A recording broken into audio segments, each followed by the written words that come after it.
Thank you so much for joining us again, Candace. Oh, you're welcome. It's so good to be here. Hi, everyone. I just want to say I was telling Andy I'm having a little bit of a throat thing this morning. I might sound a little croaky, but hopefully it'll get better as I talk.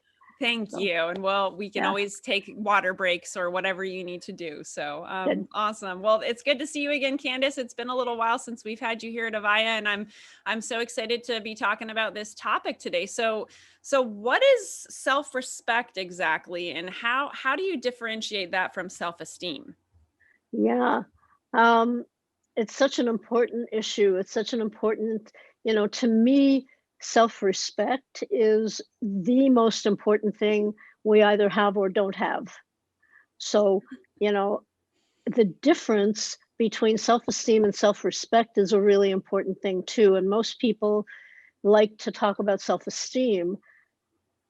I want to be able to differentiate between the two. So self-esteem is okay, Andy, if I said to you, you are such a great interviewer, you ask such good questions, and I'm saying those things to you, or it could be, I like your hair, I like your blouse, but what it is me saying something nice, positive, good about you.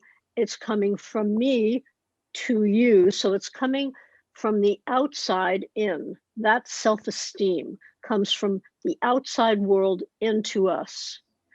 Self-respect is the complete opposite of that. Self-respect is how we feel about ourselves. It's not about how other people see us or feel about us. It's about how we feel about ourselves.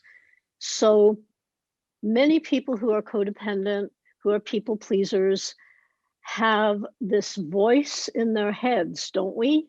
That tell us how stupid, lazy, fat, and ugly we are.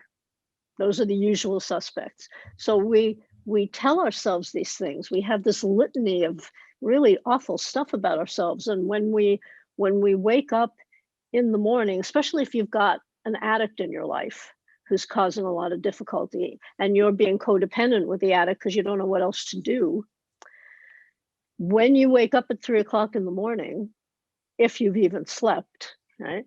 But you wake up at 3 o'clock in the morning and you're lying there and you're overcome by worry and anxiety, and you're just giving yourself such a hard time.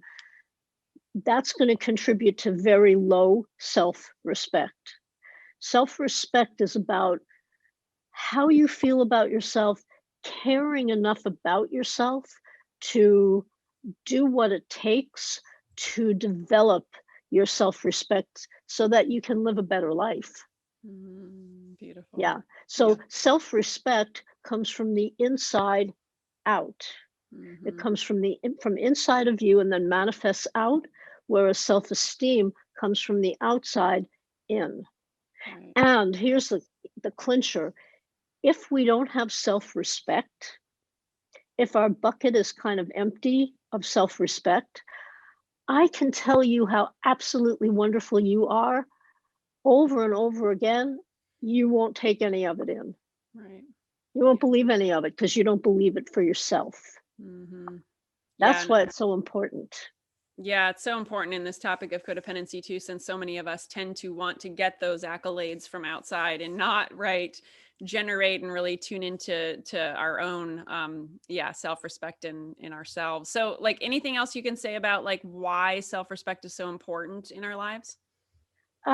Well, because we when we basically overall we teach other people how to treat us.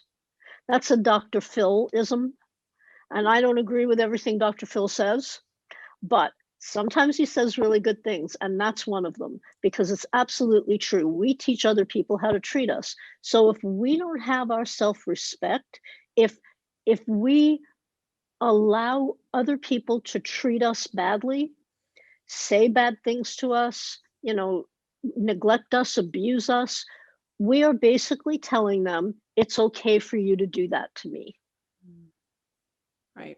So that's another reason why self-respect, it's so important to develop this because we don't have to live that way. When we're codependent, when we're people pleasers, until we heal this, and I'm a recovering codependent, just so you know, Um, Other people are more important to us than we are to ourselves. And it needs to shift the other way around Yeah. so that you're important to me and I care about you, but I care about myself more, even if just a little bit more. Right. Yeah, absolutely. Yeah, definitely an important shift there. So, so here's another question around self-respect. So, how does self-respect or the lack of self-respect, how does it affect recovery from addiction? Since I know that's a specialty of yours, if you're an addict of any kind. So this could be obviously alcohol, drugs, food, sex, what have you. Yeah. Um, when we have an addict in our lives who's in active addiction, who's still using, drinking, gambling, whatever they're doing, they are in a place of self-absorption, like total self-absorption. Their empathy about how you feel about what's going on is going to be little to none. And they're going to just treat you the way they want to treat you so that they can get what they want, because their basic credo is, I want what I want when I want it. And I want it right now and I want it from you. And I don't care who I step on or how I get it. But if I want something from you, I'll do whatever I have to do. And if we don't have the self-respect to stand up and say, wait a minute, they're going to keep doing that. And when they keep doing that, that's not good for them. It's not healthy for them. It's not a loving act for us to allow them to get away with that. AVAIYA has changed my life. AVAIYA has made me the woman I am today. AVAIYA is my home. AVAIYA is personal freedom. AVAIYA is the reason my life continuously improves. Let everyone in your life know about AVAIYA. Everyone needs to know about this amazing company. Thank you, AVAIYA, for appearing in my inbox. What Ike Allen and Andy Anderson have created at AVAIYA is what the world needs.